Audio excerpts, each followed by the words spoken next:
This is the Humanist Report with Mike Figueredo.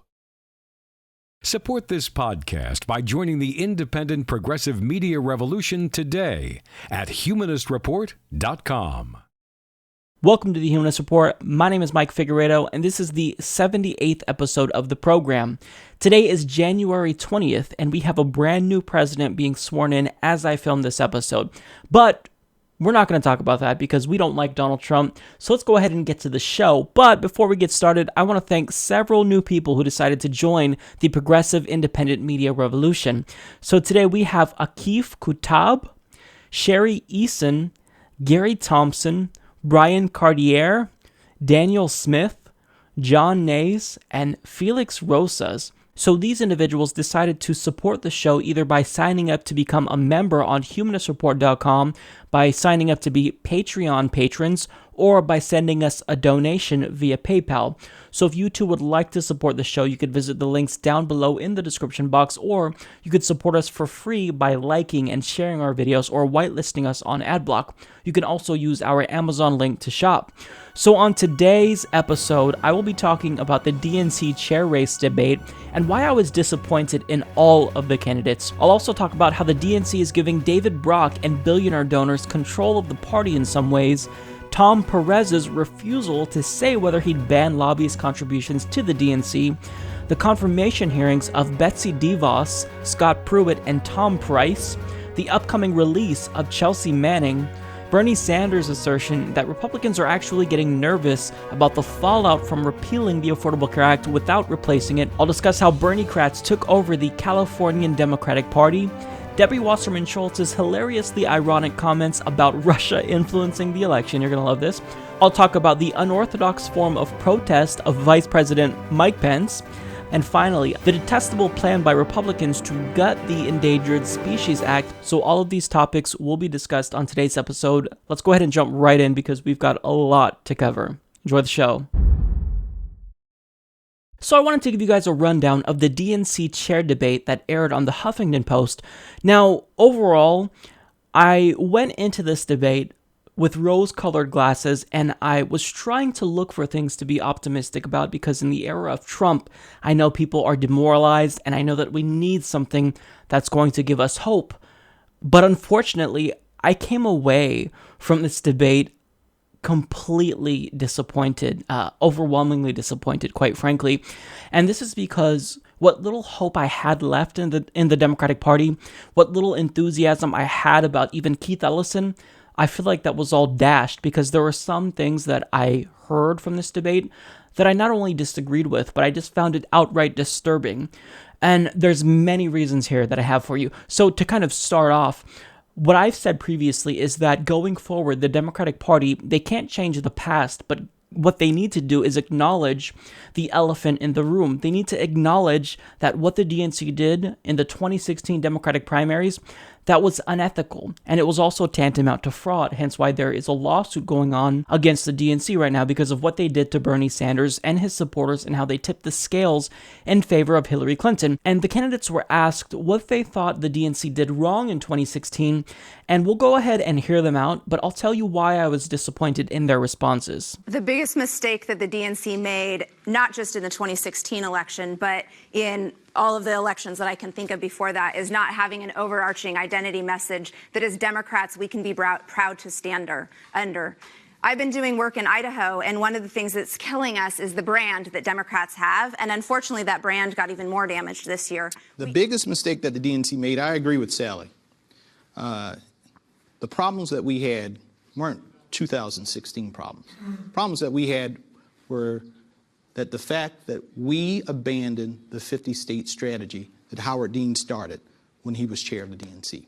These aren't incorrect answers. Let's be clear here.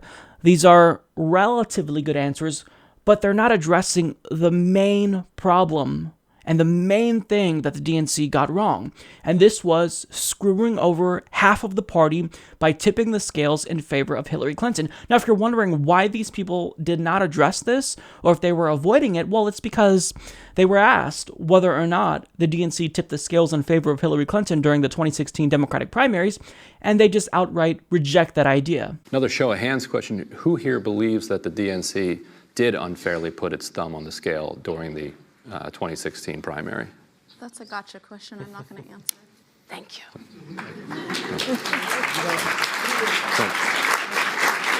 So that right there, in my opinion, was an abomination. I'm disappointed in every single person on that stage right there, because that's not a gotcha question. I think that was a question that's crucial, and I'm really glad that the Huffington Post moderators asked this question. If you can't admit that the DNC tipped the scales in favor of Hillary Clinton at a minimum during the Democratic primaries, then I don't think you're fit to be DNC chair, because we want you to admit that this is what they did, because going forward, I want you to be cognizant of this reality and assure us that you're also going to be a neutral arbiter. But unfortunately, you decided to reject this premise altogether when the evidence is clear. If the DNC did not tip the scales in favor of Hillary Clinton, then why is it that Debbie Wasserman Schultz was forced to resign?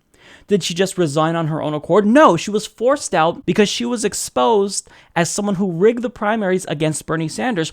And out of all of these people, Keith Ellison probably disappointed me the most because he didn't have the courage to raise his hand. Keith, of all people, you know that the primaries were completely unfair to Bernie Sanders. You know Debbie Wasserman Schultz rigged the primary, and the same smear tactics that they used against Bernie Sanders, well, they're using them against you to defeat you in the DNC chair race. So how could you not have the courage, Keith, to admit that the primaries were rigged? How could you betray Bernie Sanders supporters and ignore this fact that has us completely pissed off? I'm not willing to forgive or forget this. I want the party to address it. I want a DNC chair that's going to address this and apologize to us for doing what they did. And not just because I'm petty and I want an apology. I want them to acknowledge this because it's important that they are aware of this and they don't do it again. But because of their answers, I'm worried that any of these people will be just as inclined as Debbie Wasserman Schultz to rig a primary against the grassroots candidate in favor of the establishment's choice. So that was just one of many aspects of the DNC chair race that I just found downright disgraceful. Now, another crucial thing that I wanted addressed in this race is whether or not the next DNC chair would reinstate President Obama's ban on lobbyists and corporations' donations to the DNC.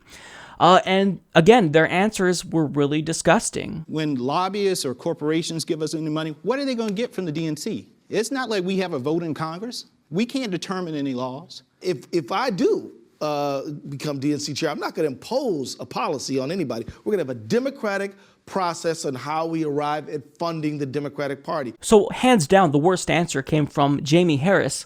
He said, when lobbyists or corporations give us money, what are they going to get from the DNC? It's not like we have a vote in Congress. Well, the reason why he's saying that is not only because he's misinformed, but this guy works for a lobbying firm, and not just any lobbying firm. He works for the lobbying firm of John Podesta's brother. He was a huge Hillary Clinton cheerleader.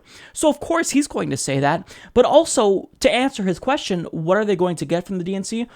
I don't know. Maybe it's the case that corporations and lobbyists will contribute to the DNC in hopes that they'll tip the scales in favor of the candidates that will better favor their corporate business interests. Did you not think about that? Maybe it's the case that corporations donated to the DNC because they wanted Debbie Wasserman Schultz to rig the primaries in favor of Hillary Clinton. Did you ever think about that? And furthermore, why would you want money from lobbyists and corporations? The correct answer here is just to say, look, I don't want their money. We're rejecting their money on the principle alone. We don't want the money of corporations and lobbyists because we're a party of the people. We're a party of the 99%, not these rich oligarchs that continue to buy off our elections and politicians.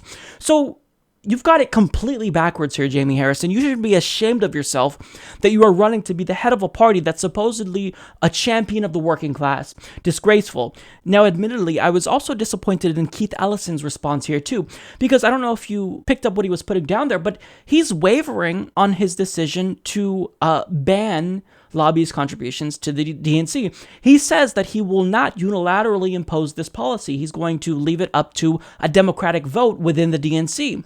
That's not what I wanted to hear, Keith. The reason why progressives are uniting behind you right now and fighting for you is because we have faith in you, or we're trying to have faith in you, that you're going to get in there and slap the Democratic Party and throw a bucket of cold water over the heads of every member of the DNC. They need a wake-up call. If you allow them to decide whether or not they should continue to take bribes from large corporations and lobbyists, of course they're going to do that. That's why they lost. They need someone who's going to get in there and take a wrecking ball to every single old establishment philosophy that they continue to champion. And you are now telling me that maybe I'm not going to impose this ban on lobbyist contributions. I'm going to leave it up to everyone. I think we're going to come to a democratic decision. Wrong answer, Keith. Wrong answer, and I'm very disappointed in you here. Now, also, the candidates talked about the ongoing proxy war between the Hillary Clinton wing and the Bernie Sanders wing of the party, and this is another area where I was just incredibly disappointed as well. A false choice is being laid at our feet, that there's a portrayal of this competition for chair as though it were a choice, as though it were a choice between one wing of the party and another, as though it would be a defeat for some Democrats and a victory for others. That presentation is unfair to the candidates who are here. We need to transcend that, get past that, and be united. Now, I am entirely dissatisfied with that answer because he says it's false to assume that the outcome of this race would be a defeat for one wing of the party and a win for the other. Because it would. The question is really simple here. Are you going to be the party of the working class, or are you going to continue to do the bidding of large corporations and billionaires? And by allowing Tom Perez, for example, or Jamie Harris to win, you're choosing the elites over the working class. Are you going to be a party of the 99% or the 1%? So to just stick your head in the sand here and try to pretend like this proxy war isn't going on, yeah, it's going on here. And why are we fighting to just have a voice in the party when you guys should be kissing our asses right now? It's just so infuriating to me because I feel as though they're never going to get it. Now, when it comes to Tom Perez, he performed about as well as I expected. Well, Donald Trump is what we call a target-rich environment. Yeah. But, you know, what we can't do is go after him every time. You can't meet him tweet for tweet. I think we've got to be surgical. We've really got to understand also that you don't go to a knife fight with a spoon. So if that didn't prove to you that Tom Perez is a calculating, focus group-driven, poll-minded politician, I don't know what is. Because when he said, you can't meet him tweet for tweet, he was so proud of that. Did you see it on his face? Oh, you can't meet Donald Trump tweet for tweet. He even said it twice. But it was a fail. It reminded me of this moment from Tim Kaine. Do you want a you're hired president in Hillary Clinton, or do you want a you're fired president in Donald Trump? And then he also quickly said something that I think we need to decode a little bit. He said, we've got to understand that you don't go to a knife fight with a spoon. We've got to fight back. Now, this might seem like a relatively benign statement to most people, but when Democrats say this, what they're typically referring to is money in politics. So, for example, David Brock says the same thing. He says he's against money in politics. He said this in his open letter that was an apology to Bernie Sanders. He said, well, you know what? I'm against super PACs, and I would love to get out of the business of super PACs, but unfortunately, we can't unilaterally disarm when the Republicans have super PACs.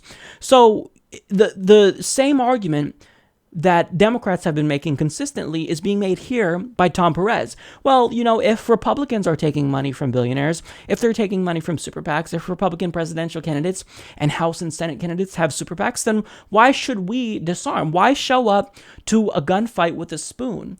And this is bullshit. It's been debunked and proven to be wrong by Bernie Sanders because he did show up to a gunfight with a spoon, and Bernie Sanders nearly won a rigged primary. He did not have a super PAC. He only accepted contributions from individual donors, the working class. He didn't take billionaire money, and he almost defeated Hillary Clinton in an unfair primary.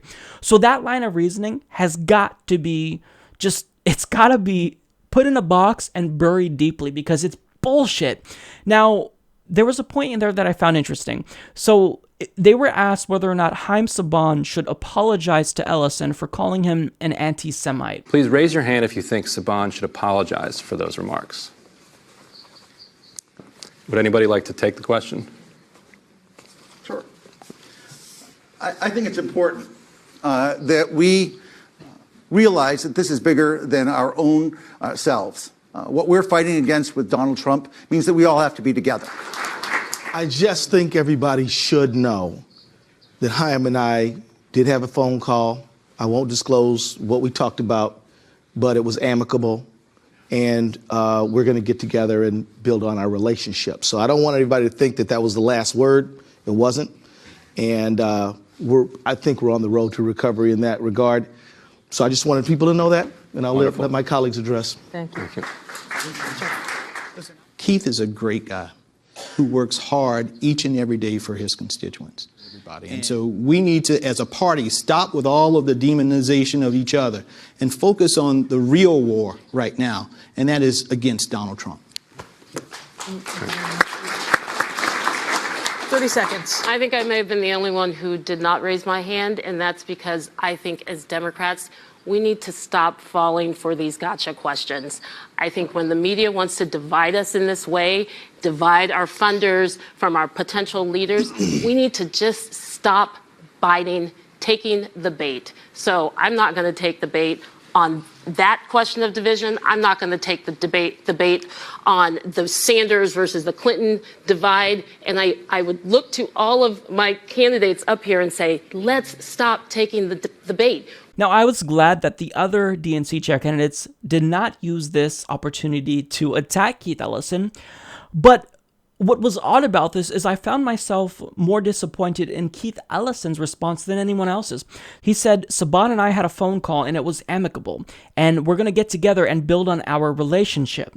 This wasn't what I wanted to hear, Keith. You are literally admitting to us that you're taking calls from a billionaire donor and that you're trying to cultivate a relationship with a billionaire donor who previously smeared you arbitrarily. We came out and defended you from this guy who's a mega donor. His voice is much louder than everyone else's who votes Democrat, who is a constituent of Democrats, and you're taking his calls.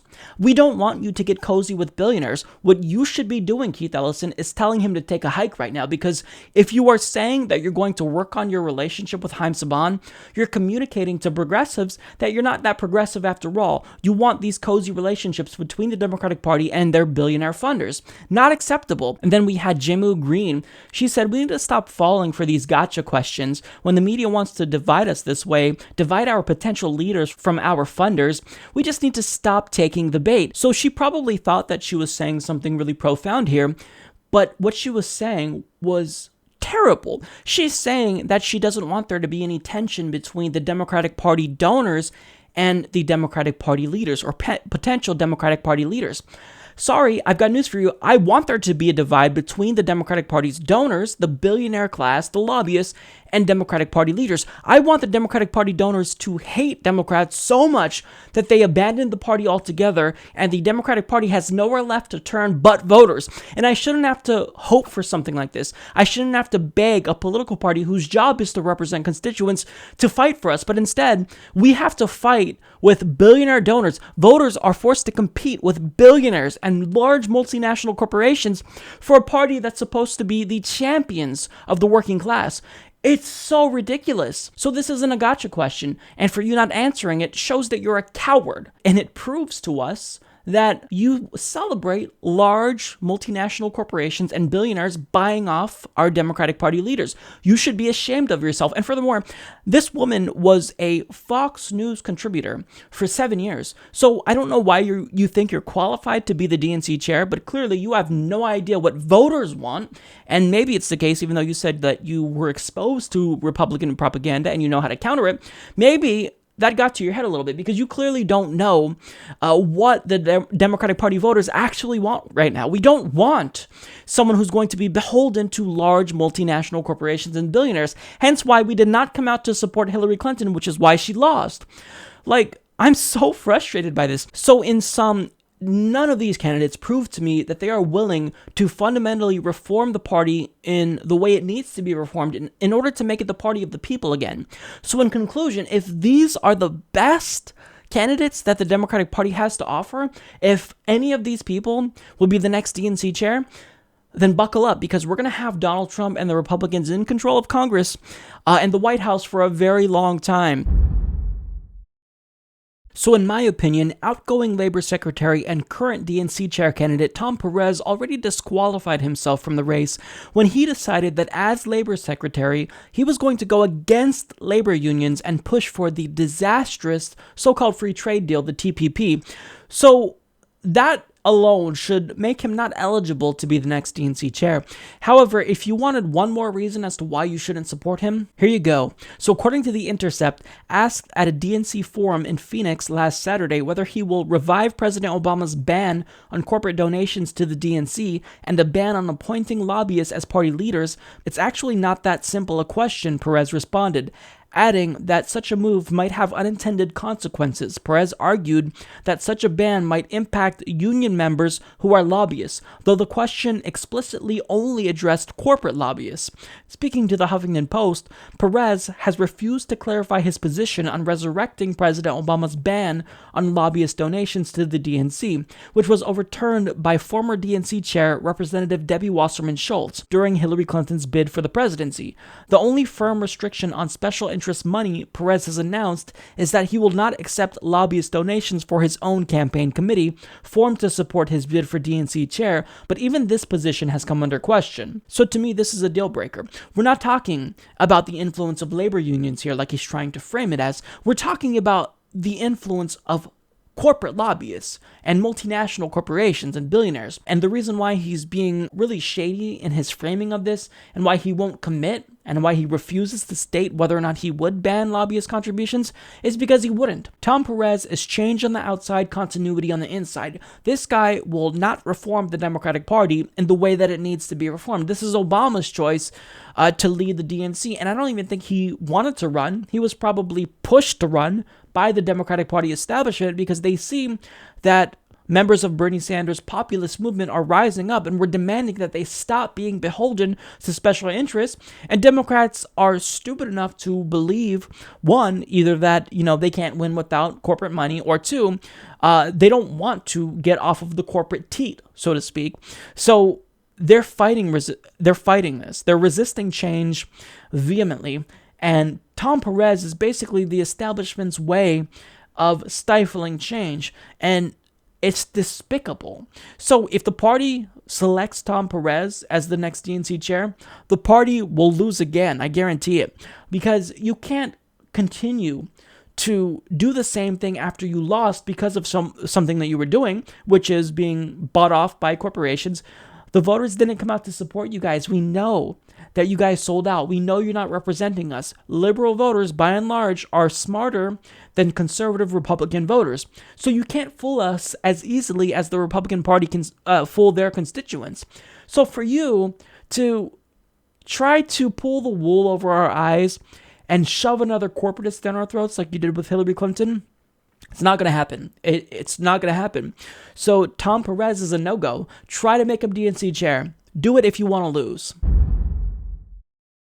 So I recently talked about the DNC's anti-Trump war room, and I was really critical of it because it's led by and staffed with Hillary Clinton campaign operatives, and these are people who already lost to Donald Trump, and he's an easily beatable opponent. So if you've proven that you don't know how to defeat Donald Trump once, then certainly I don't think you should be in charge of a war room to try to defeat him or take him on again. And what I didn't realize is that there's more to this story. So apparently this war room was something that was constructed for the DNC by David Brock. So according to Counterpunch, the Democratic Party establishment has responded to Hillary Clinton's election loss the same way they would have responded had Hillary Clinton won, by changing absolutely nothing. Now that Hillary Clinton's machine has broken down, Brock is depending on bundling his donor network with that of billionaire George Soros's Democracy Alliance to push back against the direction Bernie Sanders and his supporters want to pull the party in, away from wealthy donors with the support of the Democratic Party establishment. The DNC has allowed Brock's super PAC, American Bridge, to develop strategy for a Trump war room, and the next DNC chair will likely be chosen by billionaire donors at the private retreat Brock is hosting under the distraction veil afforded by Trump's inauguration ceremony. The Clinton campaign, David Brock, and the mainstream narrative focused their campaign on manufacturing outrage toward Donald Trump rather than trying to make meaningful connections with working and middle-class voters, especially in areas like the Rust Belt that have suffered increasing economic anxiety over the past decade. David Brock won't be a part of any viable solution for the Democratic Party. As Bernie Sanders aide Michael Briggs said during during the Democratic primaries, Hillary Clinton should be ashamed of her association with Brock. The same goes for the Democratic Party. If they continue to provide Brock with a platform and network to perpetuate his awful ideas and strategies along with out-of-touch wealthy donors. Their top-down approach to politics, a service model animated by an unwavering belief in their own superior intelligence, leaves us defenseless in the face of Trump and the right-wing forces he's empowered, wrote Alex Press for Jacobin in November. Their existential dread of radical change renders them suspicious of precisely the policies that could unite workers of all races and blunt Trump's appeal. In short, the rich can't save us. So I agree with everything that was written here entirely, and I would encourage you all to read the full article because I think that Michael Sonato nailed this. So basically, we need to reiterate what's going on here, just so we're clear. So the Democratic Party is holding a retreat with billionaires and David Brock, and they are planning to unilaterally choose the next DNC chair while we're all distracted with Donald Trump's inauguration. So if this is true, because I think he's speculating about this part, but I think that he has a reason to believe this, and we all have a reason to believe this.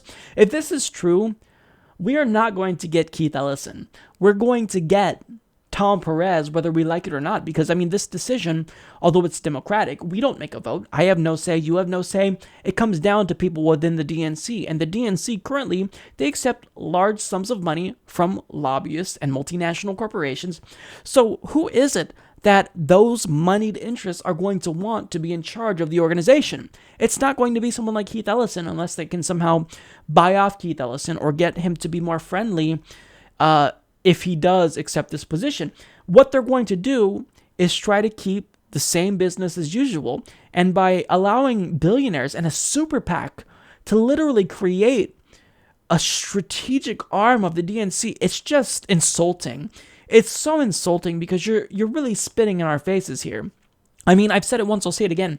After Hillary Clinton's wing of the party and the Democratic Party establishment were defeated by Donald Trump and the Republicans when they should never win, when Donald Trump should have never won, well, they should be begging us right now. We should be bending over and they should be kissing our asses. But we have to beg them to even have a say in the party. They don't want to change, and that communicates to me that they'd rather be corrupt and do the bidding of their wealthy donors and super PACs rather than change and win again. It's sickening. The party is rotten to the core. I think there's no hope for the party. And I say this as someone who is begrudgingly trying to reform the Democratic Party because I know that we live in an electoral system that's single-member district, and that really inhibits third parties from rising up and winning. So I know we have to work with the Democrats and try to reform the Democrats, but they're making it so difficult. And, you know, it's not the party or their donors or people who are elected in the Democratic Party that's going to suffer. It's going to be the working class. So, you know, this is so frustrating because each week I try to look for rays of hope. I try to be optimistic, but there's nothing. They're vehemently resisting every attempt at change or reform. I think they're going to have to lose a couple of elections and be out of power for a while until they wake up and smell the coffee. And that's frustrating because that means we get more Donald Trump. That means we get more Republicans. And I don't want that, but I mean, what else choice do we have? The thugs in Congress, known as the Republican Party, have devised an insidious new plan to gut a landmark piece of legislation known as the Endangered Species Act. Now, this legislation does what it sounds like it does. It is helpful in the conservation of species on the verge of extinction. So ABC News explains, over the past 8 years, GOP lawmakers sponsored dozens of measures aimed at curtailing the landmark law or putting species such as gray wolves and sage grouse out of its reach. Almost all were blocked by Democrats and the White House or lawsuits from environmentalists.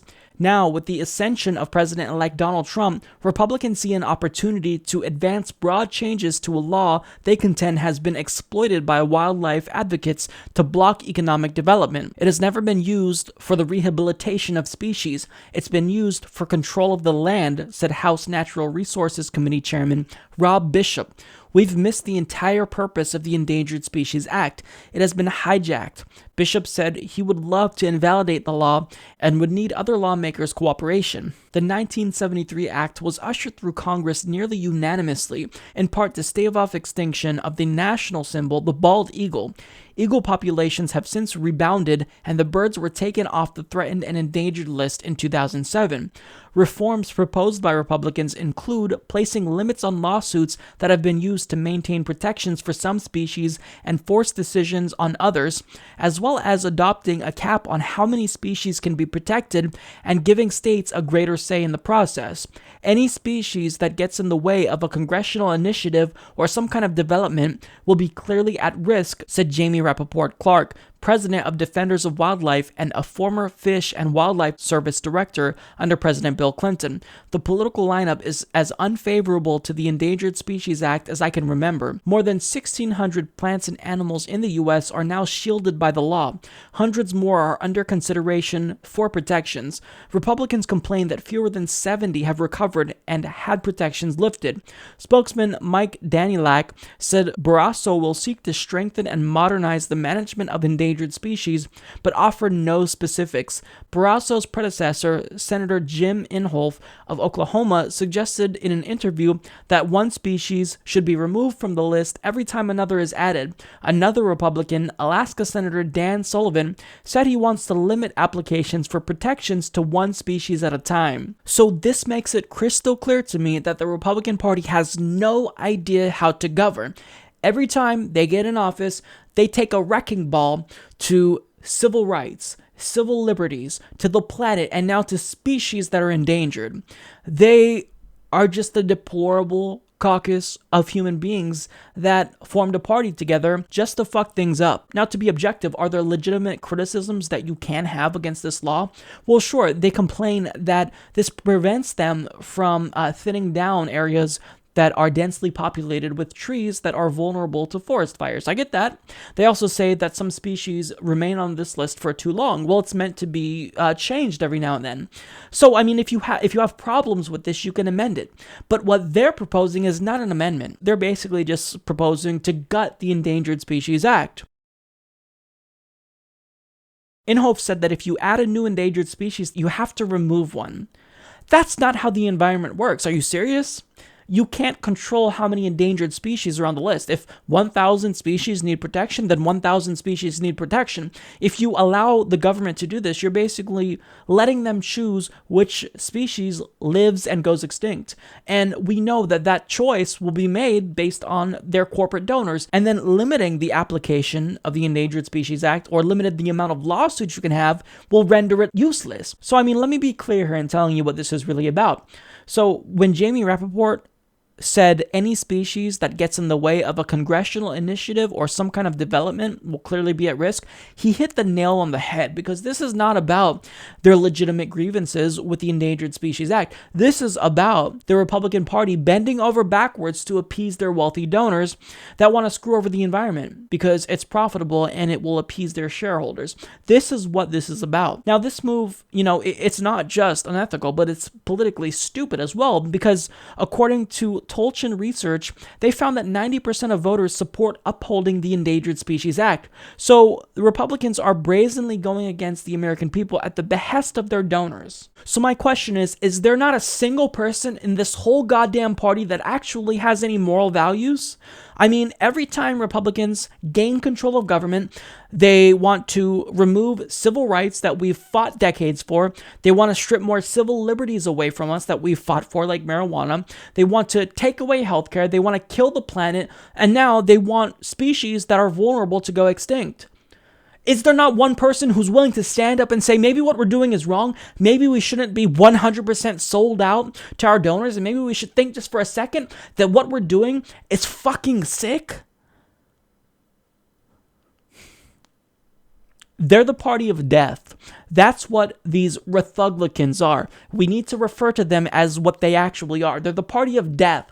Their policies towards climate change, or lack thereof, will facilitate the end of humanity. They want people to be thrown off of their healthcare plan by repealing the Affordable Care Act without proposing a replacement. That will kill people. And now they want species to go extinct. We'll never get them back if they go extinct. Does that not mean anything to you idiots? They're the party of death. They're sick. These Republican scumbags are sick. And I would advise you all to make a call right now to Paul Ryan and let him know that he is not going to allow this to happen. If they got the Endangered Species Act, we are not going to allow them to ever get into office again because this is disgusting. Like, how sickening is this party? How big of a scumbag asshole do you have to be to want to gut the Endangered Species Act? And what they want to do here, too, which is really sneaky, is they want to put the Endangered Species Act and what species are protected in control of states. So if you're in a really red, right-wing state like Alabama, they can choose just to avoid the law altogether. And now that we're on the topic of extinction, here's an idea for the Republican Party.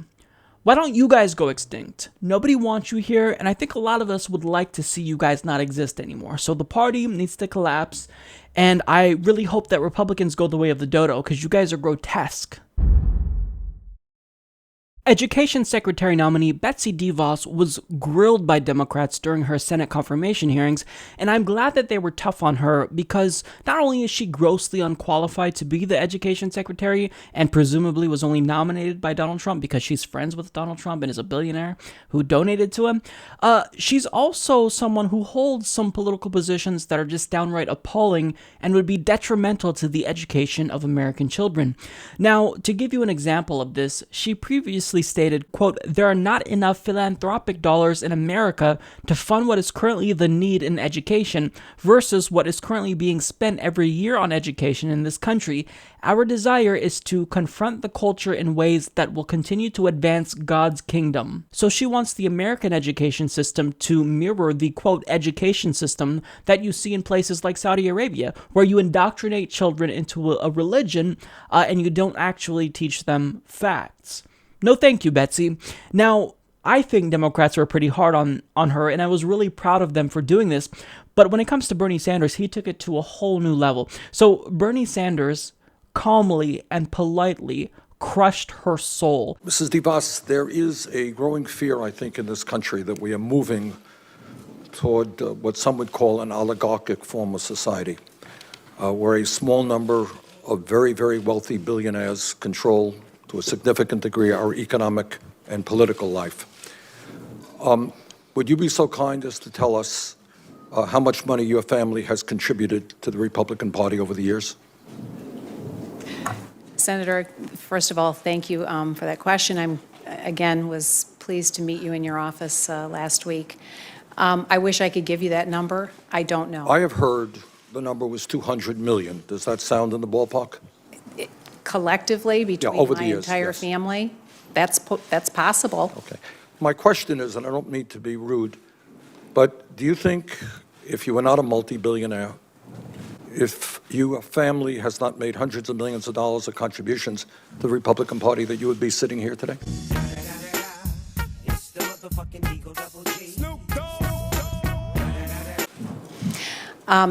Senator, as a matter of fact, I do think that there would be that possibility. I've worked very hard on behalf of parents and children for the last almost 30 years to be a voice for parents and to voice for students and to empower parents to make decisions on behalf of their children, primarily low-income children. Thank you. Will you work with me and others to make public colleges and universities tuition-free through federal and state efforts? Well, Senator, I think that's a really interesting idea, and it's really great to consider and think about. But I think we also have to consider the fact that there's nothing in life that's truly free. Somebody's going to pay for it. And so, yes, you're right. And you're right. so Somebody will pay for it, but that takes us to another issue. I think and that is, if I may, and that is, right now we have proposals in front of us to substantially lower tax breaks for billionaires in this country, while at the same time low-income kids can't afford to go to college. Do you think that makes sense?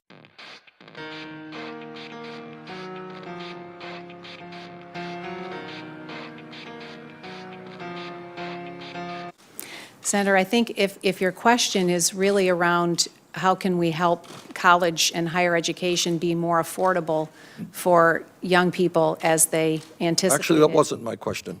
My question is, should we make public colleges and universities tuition-free so that every family in America, regardless of income, will have the ability to have their kids get a higher education? That was my question. Senator, I think we can work together, and we could work hard on making sure that college or higher education in some form is affordable for all young people that want to pursue it. Bernie Sanders is proving that he is a savage.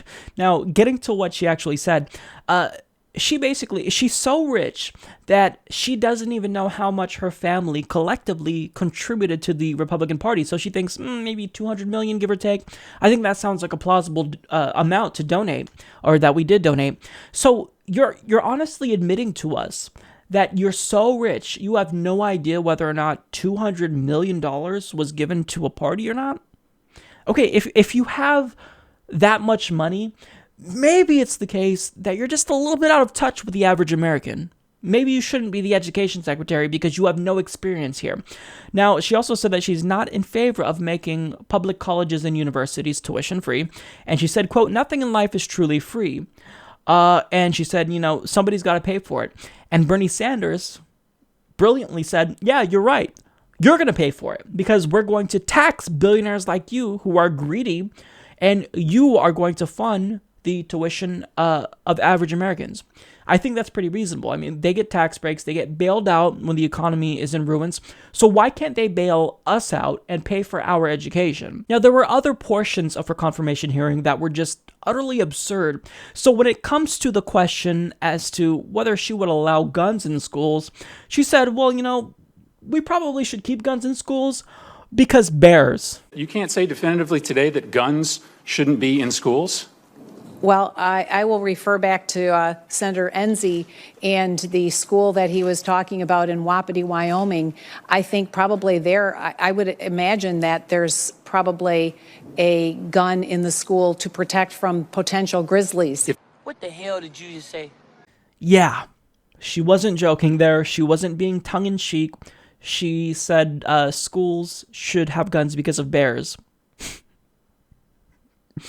Our next possible education secretary, ladies and gentlemen. Now, also, I wanted to highlight some brazen instances of hypocrisy because she claimed to be in favor of LGBT equality, yet she's contributed millions of dollars to vehemently anti-gay organizations like Focus on the Family. Take a look. Ms. DeVos, your family has a long history of supporting anti-LGBT causes, including donating millions of dollars to groups that push conversion therapy, the practice of trying to change someone's sexual orientation or gender identity. For example, you and your family have given over $10 million to Focus on the Family, an organization that currently states on its website that, quote, homosexual strugglers can and do change their sexual behavior and identity. Mrs. DeVos, conversion therapy has been widely discredited and rejected for decades by every mainstream medical and mental health organization as neither medically nor ethically appropriate. It has been shown to lead to depression, anxiety, drug use, homelessness, and suicide, particularly in LGBT youth. In fact, many of the leaders and founders of conversion therapy, including both religious ministries and mental health professionals, have not only publicly renounced it, but have issued formal apologies for their work and how harmful it has been to the individuals involved. Mr. Chairman, I would ask that this be included in the record. It will be. Mrs. DeVos, do you still believe in conversion therapy? Franken, I've never believed in that. First of all, let me say I fully embrace equality, and I believe in the innate value of every single human being, and that all students, no matter their age, should be able to attend a school and feel safe and be free of discrimination. So let's start there. And let me just say that your characterization of contributions, I don't think accurately reflects those of my family. I would hope that you wouldn't include other family members beyond my core family. Now, finally, even though we've all been disappointed in Elizabeth Warren lately, I couldn't help but enjoy her make a complete and utter fool out of Betsy DeVos. Mrs. DeVos, do you have any direct experience in running a bank? Senator, I do not. Have you ever managed or overseen a $1 trillion loan program? I have not. How about a $1 billion loan program? I have not. Okay, so no experience in managing a program like this. How about participating in one? I think it's important.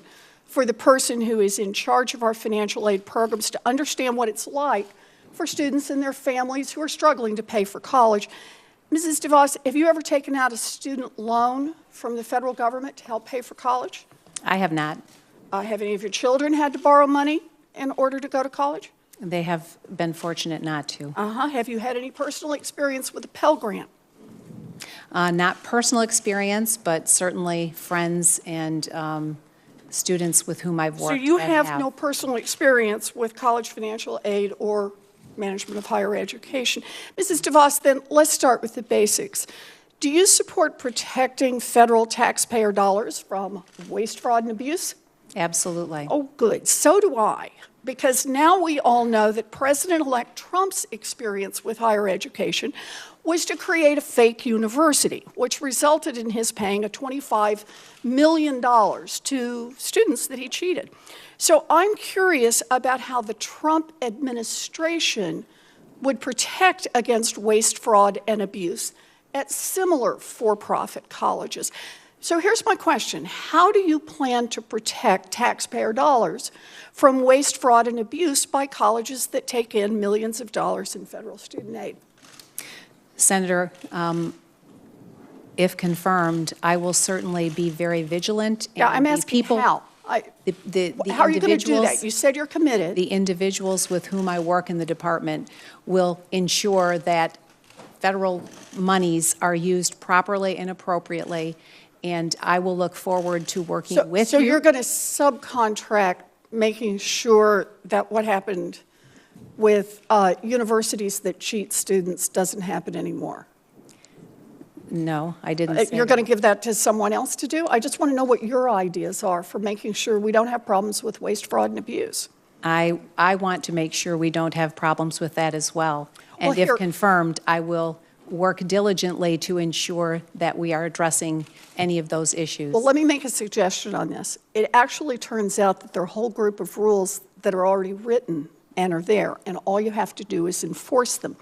So what I want to know is, will you commit to enforcing these rules to ensure that no career college receives federal funds unless they can prove that they are actually preparing their students for gainful employment and not cheating them?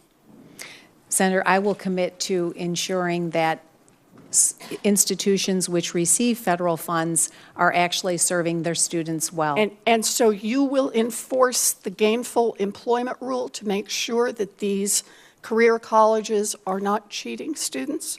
We will certainly review that rule. You'll and see review that, it? You will not commit to enforce it? And see that it is actually achieving what the intentions are. I don't understand about reviewing it. We talked about this in my office.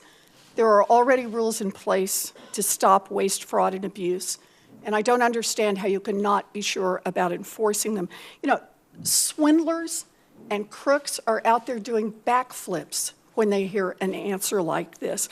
If confirmed, you will be the cop on the beat, and if you can't commit to use the tools that are already available to you in the Department of Education, then I don't see how you can be the Secretary of Education. So make no mistake, I've had my criticisms of Elizabeth Warren in the past, but what she did there was brilliant. She got Betsy DeVos to implicitly admit that she's not qualified to be the education secretary, that she doesn't have the experience to be the education secretary. And I thought it was brilliant, and you could really see it on her face that she knew she was being cornered, and she had no idea how to back herself out of said corner. I loved it. And it was weird that she wouldn't commit to enforcing the gainful employment rule, which prevents for-profit colleges from basically ripping students off. And as education secretary, you would expect someone to be on the side of the students, right? On the side of the people who are pursuing an education, but clearly she's a billionaire. She has businesses, so she's on the side of the for-profit colleges who rip students off.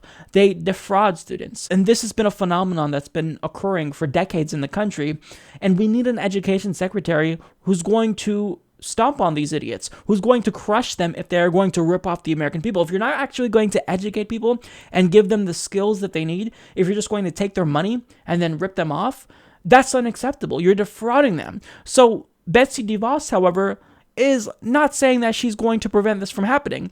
And Elizabeth Warren made the point that when you do this, all the swindlers, they do backflips, and she's 100% right there. So shout out to Elizabeth Warren for impressing me again, but I'm going to need to see more. But nonetheless, that was brilliant. So, in the end, I can't see how she can possibly be the Secretary of Education, not just because she has reprehensible fundamentalist evangelical views, but also because she has zero experience whatsoever. So Betsy, why don't you do us all a favor and go back to one of your many mansions? Stop trying to get involved with government. You have no idea what you're doing. You're an oligarch. Just enjoy your life, enjoy your money, go back to your mansions and leave us alone. Stay out of government. We don't need you. We don't want you here. More confirmation hearings took place this week, and Bernie Sanders did what he always does best, and that is scrutinize the hell out of people and call them out on their bullshit when it's necessary for him to do so. So when it comes to Tom Price, who Donald Trump wants to be the leader of the Health and Human Services Department, well, Bernie Sanders asked him point blank, is Donald Trump going to hold his promise to the American people? Congressman Price, a very simple question. Is the president-elect, Mr. Trump, going to keep his word to the American people and not cut Social Security, Medicare, and Medicaid, or did he lie to the American people? I haven't had extensive discussions with him about the comments that he made, but I have no reason to believe that he's changed his position. So you're meaning to tell me that in the process of Donald Trump asking you to be his HHS secretary, he didn't talk to you about healthcare, Medicaid, Medicare, Social Security, nothing? I think that answer is a cop-out, and it's so frustrating to me that Bernie Sanders didn't have more time to kind of push him on this issue. Now, Bernie Sanders also asked him whether or not he thought healthcare was a right, and his response was really frustrating. The United States of America is the only major country on earth that does not guarantee health care to all people as a right. Canada does it. Every major country in Europe does it. Do you believe that health care is a right of all Americans, whether they're rich or they're poor? Should people, because they are Americans, be able to go to the doctor when they need to, be able to go into a hospital because they are Americans? Yes, we're a compassionate society. No, we are not a compassionate society. In terms of our relationship to poor and working people, our record is worse than virtually any other country on earth. We have the highest rate of childhood poverty of any other major country on earth, and half of our senior older workers have nothing set aside for retirement.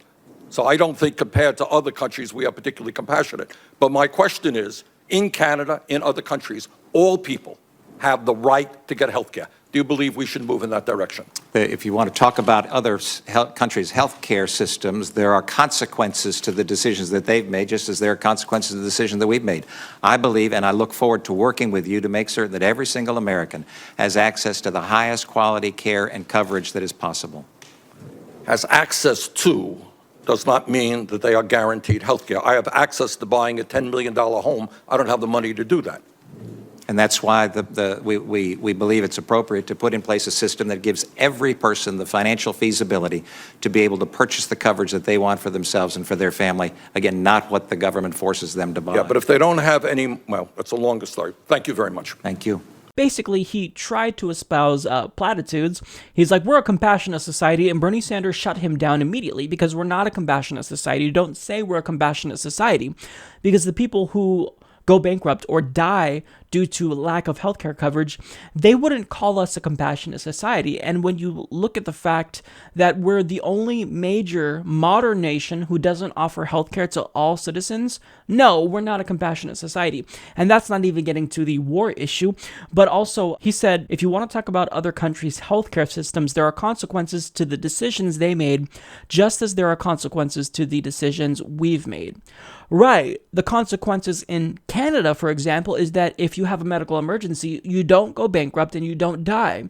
Whereas in the United States, if you don't have insurance and you have a medical emergency, you do either go bankrupt or you die.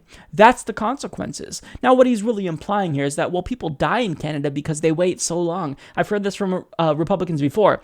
It's bullshit. Yeah, you might have to wait longer in Canada if you don't have a medical emergency, but you will get seen. You will get healthcare. It's guaranteed.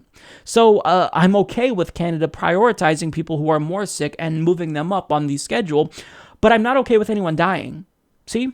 So you can't, wiggle your way out, which is what he wanted to do with this question, and try to pretend like you're in favor of healthcare when you really aren't. Now, he brought up access to healthcare, and Bernie Sanders correctly stated, well, I have access to buying $1 million house, but I don't have the money to do that.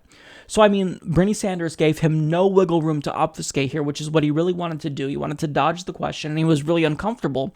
But I'm really glad that Bernie Sanders called him out and really pressured him on this topic, because it showed to us that this guy is not fit to lead the HHS. And really, Tom Price has no business being in charge of any department of government, because during his tenure in the House, he's demonstrated that he's overtly corrupt. So Slate explains how he's corrupt in a number of ways. So first, the congressman has a habit of trading stocks in medical companies while also writing legislation that could sway those firms' fortunes. The Wall Street Journal recently found that Price had bought and sold stock in about 40 healthcare, pharmaceutical, and biomedical companies since 2012, including a dozen in the current congressional session. In total, he traded shares worth $300,000. Price, a former orthopedic surgeon who now chairs the extremely powerful House Budget Committee, regularly introduces bills on healthcare policy and sits on the House subcommittee that oversees Medicare. Second, his investments have included at least one very nice bargain. In 2015, Price bought discounted stock in a small Australian biotech firm, Innate Immuno, that was attempting to win Food and Drug Administration approval for a new multiple sclerosis drug. Price purchased the stock in a private offering marketed only to sophisticated U.S. investors that Kaiser Health News referred to as a sweetheart deal. To be fair, all U.S. buyers received a 12% discount on their shares, which is reportedly standard in such a private placement. However, the stock price was also rising fast. Price has notched a 400% gain on the investment, Kaiser notes. Finally, as CNN reported this weekend, Price introduced a bill that would assist a major medical device maker less than a week after investing in it. Price bought between $1,001 and $15,000 in Zimmer Biomet, which manufactures products like knee and hip replacement parts. Within days, he introduced the HIP Act, which would have delayed a new Obama administration regulation that may have crimped Zimmer Biomet's profits by changing the way Medicare paid for hip and knee replacement surgeries. So he's overtly corrupt, and brazenly so. He makes no attempt to hide his corruption. So this guy should be in jail right now. He shouldn't be leading a government department. But this is the state of American politics. We have someone who is brazenly corrupt, who invests in companies and then literally proposes legislation to help them so that way he profits from that. He might lead the Department of Health and Human Services. It's disgusting. When it comes to Scott Pruitt, this is an individual who Donald Trump wants to lead the EPA, and unfortunately, this guy should not be in charge of the EPA because he is a climate change denier. He's previously stated that he thinks climate change is a hoax, so thankfully, Bernie Sanders came to the rescue, as he always does. 97% of the scientists who wrote articles in peer-reviewed journals believe that human activity is the fundamental reason we are seeing climate change. You disagree with that? I believe the ability to measure with precision the degree of human activity's impact on the climate is subject to more debate on whether the climate is changing or whether human activity contributes to it. While you are not certain, the vast majority of scientists are telling us that if we do not get our act together and transform our energy system away from fossil fuel, there is a real question as to the quality of the planet that we are going to be leaving our children and our grandchildren. So you are applying for a job as administrator for the EPA to protect our environment. Overwhelming majority of scientists say we have got to act boldly, and you're telling me that there needs to be more debate on this issue and that we should not be acting boldly. No, Senator, as I've indicated, the climate is changing, and human activity. But you haven't told me why you think the climate is changing. Well, Senator, the job of the administrator is to carry out the statutes as passed by this body and to comply with. Why is the climate changing? Senator, in response to the CO2 issue, the EPA administrator is constrained by statutes. I'm asking you a personal opinion. My personal opinion is immaterial. Really? To the job of. You are going to be the head of the agency to protect the environment, and your personal feelings about whether climate change is caused by human activity and carbon emissions is immaterial? Senator, I've acknowledged to you that the human activity impacts the climate. Impacts. Yes. Scientific community doesn't tell us it impacts. They say it is the cause of climate change. We have to transform our energy system. Do you believe we have to transform our energy system in order to protect the planet for future generations? I believe the EPA has a very important role at regulating the emissions. You didn't of answer my CO2. question. Do you believe we have to transform our energy system away from fossil fuel to do what the scientific community is telling us in order to make sure that this planet is healthy for our children and grandchildren? Senator, I believe that the administrator has a very important role to perform in regulating CO2. Can you tell me, as I think all of us know, Oklahoma has been subjected to a record-breaking number of earthquakes. Scientists in Oklahoma, or scientists say that Oklahoma is almost certain to have more earthquakes with heightened risk of a large quake probable to endure for a decade, and that the cause of this is fracking.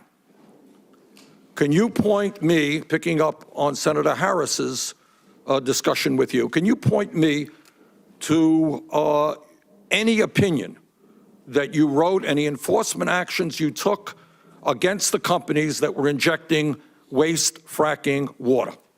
Senator, let me say I'm very concerned about the connection between activity in Oklahoma. And therefore, you must have taken action. I guess, can you tell me who you fined for doing this, if you're very concerned? The Corporation Commission in Oklahoma is vested with the jurisdiction, and they've actually acted on that. And you have made public statements expressing your deep concern about this. We have worked through our... You have made public statements. You're in a state which is seeing a record-breaking number of earthquakes. You're the Attorney General. Obviously, you have stood up and said you will do everything you can to stop future earthquakes as a result of fracking.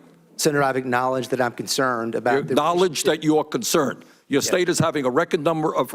Well, if that's the kind of administrator for the EPA, your state's having a record-breaking number of earthquakes, you acknowledge you are concerned. If that's the kind of EPA administrator you will be, you're not going to get my vote. So I love that Bernie Sanders grilled him and even laughed at him, because what he said there was ridiculous. He did concede on the point that climate change is occurring, but if you notice what he did there, he wouldn't admit that climate change was anthropogenic, because if you admit that human activity causes climate change, then you also implicitly admit that we can do something about it. But if you admit the climate is changing and it's out of our control, then why would you legislate to stop the climate from rapidly changing? So that's the logic here, and this is really the state of the new climate denial movement. And this guy is a master in obfuscation of the truth, but Bernie Sanders was onto his bullshit and did not let him get out of it. He also showed us that he has no regard for the earthquakes caused by fracking in Oklahoma. And this is his state. You're the Attorney General of this state, and you don't seem to be that concerned that fracking causes earthquakes. You're going to be the leader of the EPA. So I'm inclined to believe that Scott Pruitt is the worst possible choice. But Donald Trump, he's not going to throw us a bone in any way, shape, or form. The people who I would have hoped Donald Trump would have appointed to lead certain government departments were Ron Paul. I don't agree with them on everything, but at least they're more reasonable. Tulsi Gabbard, I wish that she would have been Secretary of State. But unfortunately, he chose the worst of the worst. And unfortunately, if we reject these people, well, then we're probably going to get someone who's is equally bad, if not worse. So we're going to be stuck with someone who's a climate change denier, regardless if we like it or not. A climate denier who thinks climate change is a hoax will lead the EPA. That's a really difficult pill for me to swallow.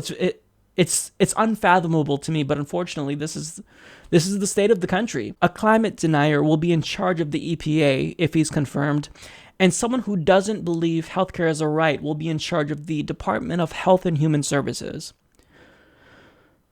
I'm at a loss for words here. All I can say is if there's any extraterrestrials that are watching us and they're aware of our existence and you are planning on intervening, now is the time to do it and save us from ourselves, because at this point, we're running the planet into the ground. Debbie Wasserman Schultz was on CNN, and she was asked to comment on whether or not she thought Russia influenced the outcome of the election. And her response was pretty ironic. I want to ask you specifically, look, some of them had said they would come out and not come before Congressman Lewis, but there is no doubt that when he came out and said that Trump was not a legitimate president, that is when we started seeing people come out in scores and saying, we're not coming. He said that Trump is not a legitimate president because he says the Russians participated in helping Trump get elected. And look, they didn't just help Trump. Their hacking of the DNC cost you your job as chair of the DNC. So let me just ask you this question directly. Do you believe Trump is a legitimate president?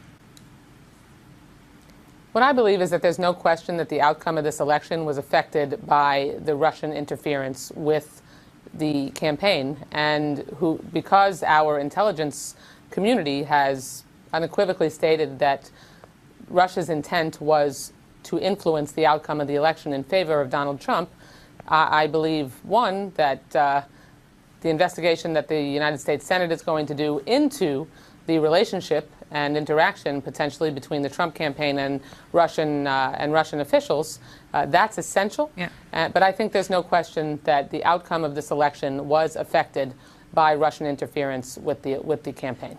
No doubt. So let me ask you this, Debbie. Would you say that Russia influenced the election between Clinton and Trump more or less than you influenced the election between Clinton and Sanders? Because I want to reiterate what you said here. There's no question the outcome of this election was affected by Russian interference. So what you're saying, Debbie, is that Russia influenced the outcome of the election by exposing how you influenced the outcome of the election.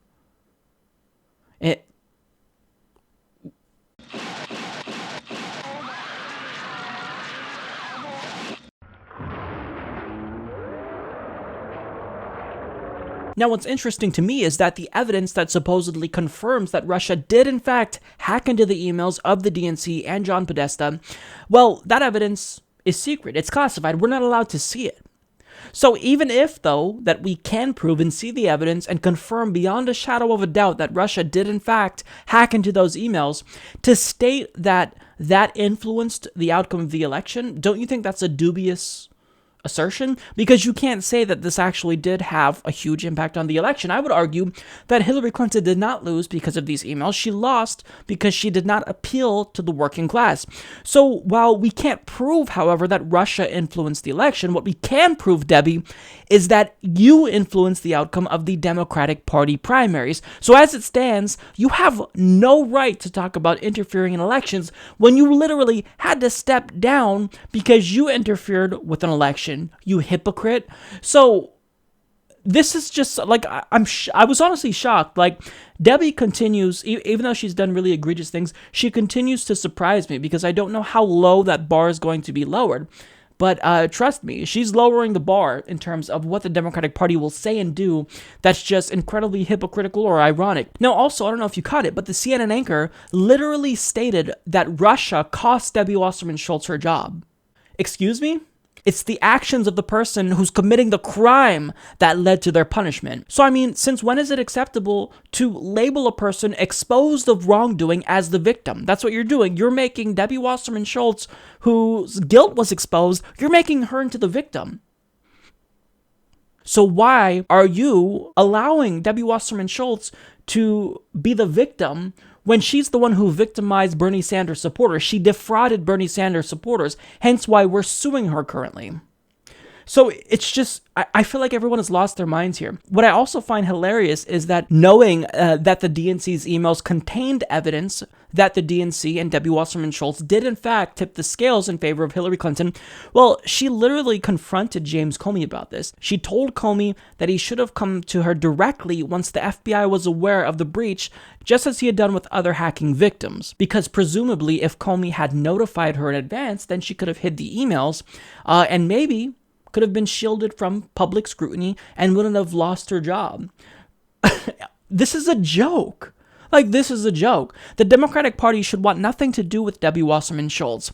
But unfortunately, this is the norm in the Democratic Party. This level of hypocrisy, where of all people, Debbie Wasserman Schultz, I almost said Hillary Clinton, where Debbie Wasserman Schultz has the gall to complain and cry about how Russia influenced the election when she influenced an election. If you didn't influence the election yourself and rig the primary against Bernie Sanders, then what Russia did wouldn't have mattered. They wouldn't have been able to influence the election if you can in fact prove that they did influence the election or even hack into the emails, which I'd like to see the evidence before I make a conclusion.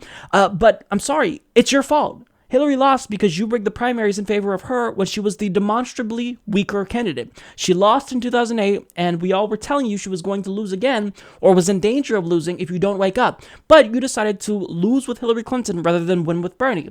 It's your own fault. So don't cry to me about rigging the election. Why don't you focus on the election that you rigged and apologize for that first before you start talking about Russia, Debbie? So as progressives, we all know that the Democratic Party establishment has repeatedly and brazenly tried to squash the populist movement that was catalyzed by Bernie Sanders, and for the most part, they've been successful at doing this at the national level. However, at the state level, well, Berniecrats just took control of the second largest state party organization in the country. So according to The Hill, supporters of Senator Bernie Sanders turned out en masse at ordinarily sleepy party caucuses earlier this month, electing a slate of delegates who could be poised to take over the largest Democratic Party organization outside of Washington, D.C. As final vote totals trickled in, Sanders backers claimed to have elected more than 650 delegates out of the 1,120 available seats chosen at this month's caucuses. Those delegates will choose the next state Democratic Party chairman, along with other party officials. Sanders supporters say they hope to change the very nature of the Democratic Party. One of the issues we're looking to do is transform the party, said Shannon Jackson, executive director of Our Revolution, the organization that grew out of Sanders' presidential campaign. This is the first step in that process. Our Revolution ran an on-the-ground get-out-the-vote effort to make sure supporters attended caucuses in each of the state's 80 assembly districts. The group sent out more than 100,000 emails and delivered 40,000 text messages, Jackson told The Hill.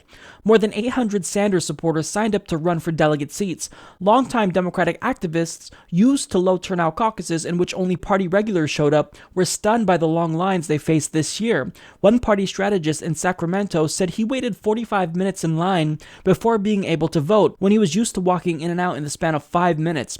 This is to basically force the issues that we vote on onto the legislators for action. So it's a very serious sea change, said Roseanne DeMoro, who heads National Nurses United and the California Nurses Association, groups that backed Sanders during his 2016 presidential primary. The first test of the new Sanders bloc of voters will come in May, when California Democrats choose a replacement for outgoing state party chairman John Burton. The nurses union backs Kimberly Ellis, a San Francisco area party activist who runs Emerge California, a group that trains Democratic women to run for office.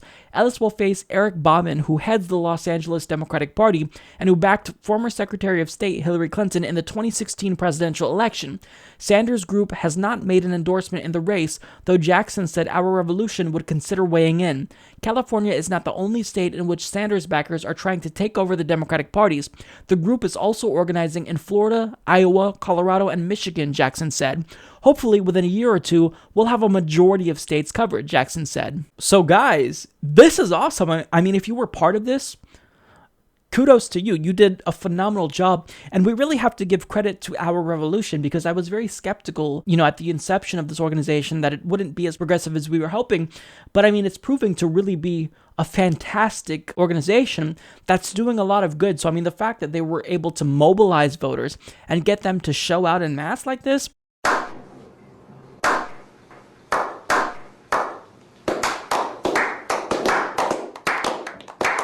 and to know that this same tactic is being used in Florida, Iowa, Colorado, and Michigan, it's great. I mean, if we can't get change at the national level, then eventually we can create change at the state and local levels and help that to spread across the country to where, the Democratic Party, they're totally infiltrated by Berniecrats.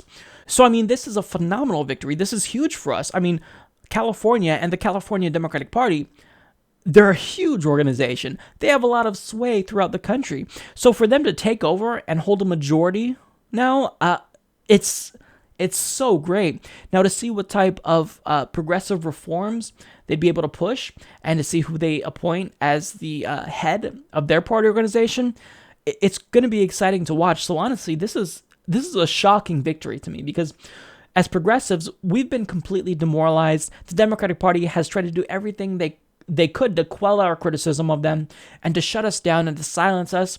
But, they've shown that they've awoken a beast. With Hillary Clinton and Debbie Wasserman Schultz and the DNC, you guys, you did not know who you were messing with. And I'm going to cite the corniest line ever, but I think it's appropriate here. It's the line that states, they tried to bury us, but they didn't know we were seeds. I think it's pretty relevant here, even though, it's kind of corny, but it's true. What came out of Bernie Sanders' movement and his campaign is something that's so big and so powerful that I never could have predicted that it would actually have lasting power that it's showing to have. So this is huge. I'm really proud of you guys. The Republican Party has talked a big game when it comes to repealing the Affordable Care Act, and Bernie Sanders said something in an interview with MSNBC that I thought was really fascinating. He says that after 8 years of smack talking, they're actually getting a little bit nervous about actually repealing the Affordable Care Act, because obviously they don't have a replacement. And throwing 30 million people off of their current health insurance plan is not a good way to govern and not a good way to win elections. So here's what he had to say. So what do you do as Democrats? Do you oppose whatever replacement plan they come up with? Can you see a scenario where you could support? This is not a difficult proposition. What sane people will do is sit together and say, okay, are there problems with the Affordable Care Act? Yes. Were there problems, serious problems with the American healthcare system before the Affordable Care Act? Let's not forget, everything wasn't perfect before Barack Obama became president. We had 50 million people who had no health insurance. We were paying the highest prices in the world. So the question is, what sane people do is say, okay, what do you think are the problems? What do I think are the problems? How do we address those problems? How do we work together? What you don't do is say, we are going to repeal the entire Affordable Care Act, and we got nothing to replace it. They have the votes to repeal it, though, right? Yeah, but they got nothing to, yes, they do. But I think there are a number of Republicans who are getting a little bit nervous and understanding that, yeah, it's easy to repeal, but what do you replace it with? Is it responsible to simply throw the whole thing out without having another replacement? So do you think that Republicans may not have the vote to repeal it in the first place? I think, I can't predict, and I'm not part of the Republican caucus, to be sure, but I think there are some Republicans who are getting a little bit nervous to understand you can't throw 20 million people off of health insurance without having some type of replacement plan. So I really thought that was fascinating, because I suspected that they were getting nervous. I know Donald Trump has certainly expressed reservations on Twitter that they need to be careful, this is his words, about repealing the Affordable Care Act, because this is currently the Democratic Party's disaster, and if they're not careful, it could become the Republican Party's disaster. So Bernie said they understand that it's easy to repeal, but what do you replace it with? Is it responsible to throw the whole thing out without replacing it? Right, they should be nervous, because running government is about more than talking shit. Now they actually have to deliver for the American people. And the Republican Party, they've proven time and again that they have no idea what they're doing, and they don't know how to govern. They don't know how to do anything but be sellouts and appease their corporate donors and billionaire donors. So when it comes to actually providing the American people with health insurance, they have no idea the scale of this task and what they actually need to do. And they're probably realizing that anything that they can come up with will be very similar to the Affordable Care Act, because Obamacare, really, what that was a conservative neoliberal policy. It was proposed by the Heritage Foundation, and it was codified into law by Mitt Romney. So how are they going to create a plan that's substantially different? The only thing they can really do is propose a public option or move towards a single-payer system, but we all know that that's not going to happen. And Donald Trump did, in fact, state that he wants to come up with a plan that would allow all Americans to have health care. Now, the implication here is single-payer. I don't know if that's going to be the case. I would love for it to be the case, but I think Donald Trump is pretty naive if he thinks the Republican Party, who accepts millions of dollars collectively from the health insurance industry, is going to move towards single payer. He's incredibly naive, but I don't think Donald Trump is actually implying that he does want a single payer system. Now, the thing that the Republicans need to understand is that their base has no idea what the Affordable Care Act is or does. They don't. Many people think that the Affordable Care Act is different from Obamacare. I mean, there was a segment on Jimmy Kimmel where he made fun of people. I mean, this isn't a representative sample, but I mean, nonetheless, it illustrates the ignorance of people, how they think Obamacare is bad because it has Obama's name on it, but they don't realize that this is the Affordable Care Act. So nobody knows what's going on, and the Republican Party doesn't realize that their voters are uninformed.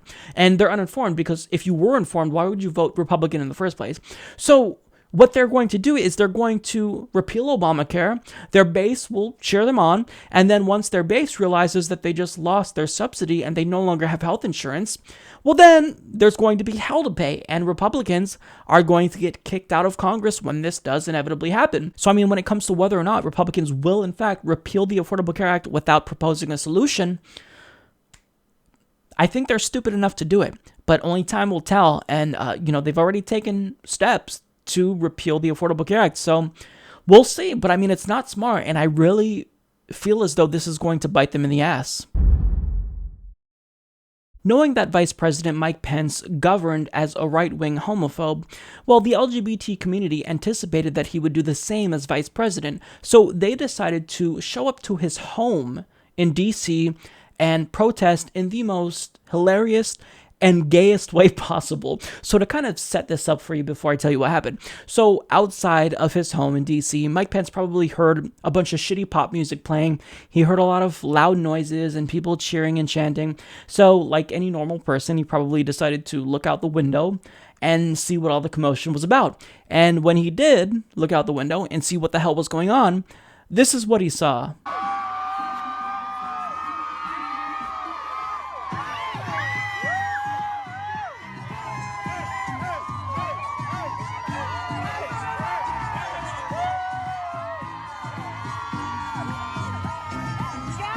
So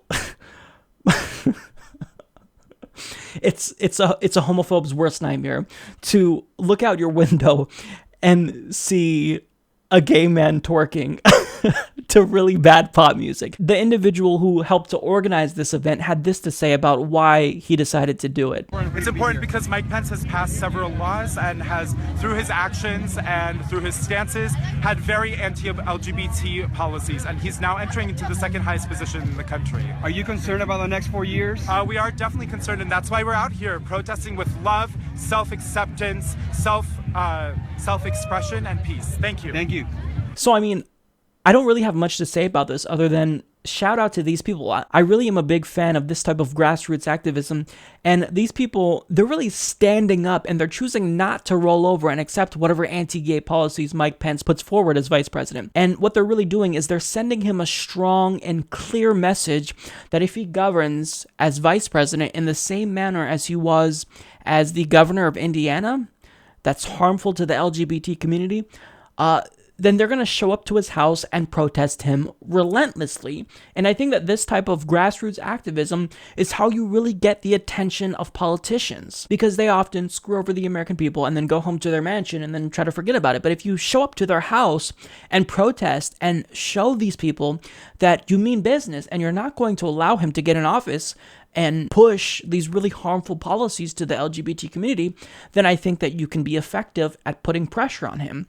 So, this is really great, and I'm honestly really proud of my fellow gays here. You guys were killing it, and I really hope to see this level of activism among all wings of the Democratic Party, because I think that there's one thing that the Bernie and Hillary Clinton wing can agree on. We all are in favor of LGBT equality. We shouldn't even still be talking about it.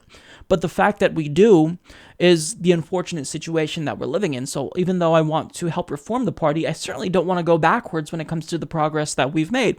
So, I thought that this was great, and it was also really hilarious, but I think it was important, more so than anything. I'm obviously late in talking about this, but given the current state of American politics, we typically don't see a lot of progressive victories, so I couldn't miss it even though I'm late. So obviously by now you all know that President Obama has commuted the majority of Chelsea Manning's sentence, and this was a huge victory. Like, I can't explain how good of a thing this is and how big of a win this is for progressives. So according to the New York Times, President Obama on Tuesday commuted all but 4 months of the remaining prison sentence of Chelsea Manning, the Army intelligence analyst convicted of a 2010 leak that revealed American military and diplomatic activities across the world, disrupted Mr. Obama's administration, and brought global prominence to WikiLeaks, the recipient of those disclosures. The decision by Mr. Obama rescued Miss Manning, who twice tried to kill herself last year, from an uncertain future as a transgender woman incarcerated at the men's military prison at Fort Leavenworth, Kansas. She has been jailed for nearly 7 years, and her 35-year sentence was by far the longest punishment ever imposed in the United States for a leak conviction. Now, if it weren't for Chelsea Manning, we don't know whether or not WikiLeaks would have the prominence that it has today. So she put them on the map, for one. And second of all, even though they said it really nicely there that she exposed the activities of the American military, what she exposed were war crimes that our military was committing. Roger. Break. Crazy Horse 1A, request permission to engage. I'm picking up the wounded. Yeah, we're trying to get permission to engage. Come on, let us shoot. You know, for her to be released, it's the right thing because she's a whistleblower, and it's also a good thing because this literally saved her life. This is what her lawyer actually believes. The 35-year sentence was particularly egregious, and she has served nearly 7 years, already longer than anyone in United States history for leaking documents to the press in the public interest. And so, we likely will never know the reasons for Obama's actions, but I think it was probably a combination of those things, and I truly do believe that this has saved her life. So now, to summarize what she did, Miss Manning was still known as Bradley Manning when she deployed with her unit to Iraq in late 2009. There, she worked as a low-level intelligence analyst, helping her unit assess insurgent activity in the area it was patrolling, a role that gave her access to a classified computer network. She copied hundreds of thousands of military incident logs from the Afghanistan and Iraq wars, which among other things exposed abuses of detainees by Iraqi military officers working with American forces, and showed that civilian deaths in the Iraq war were probably much higher than official estimates. The files she copied also included about 250,000 diplomatic cables from American embassies showing sensitive deals and conversations, and documents detailing intelligence assessments of Guantanamo detainees held without trial, and a video of an American helicopter attack in Baghdad in which 2 Reuters journalists were killed, among others. She decided to make all these files public, as she wrote at the time, in the hope that they would incite worldwide discussion, debates, and reforms. WikiLeaks disclosed them, working with traditional news organizations, including the New York Times, bringing notoriety to the group and its founder, Julian Assange. The disclosures set off a frantic scramble as Obama administration officials sought to minimize any potential harm, including getting to safety some foreigners in dangerous countries who were identified as having helped American troops or diplomats.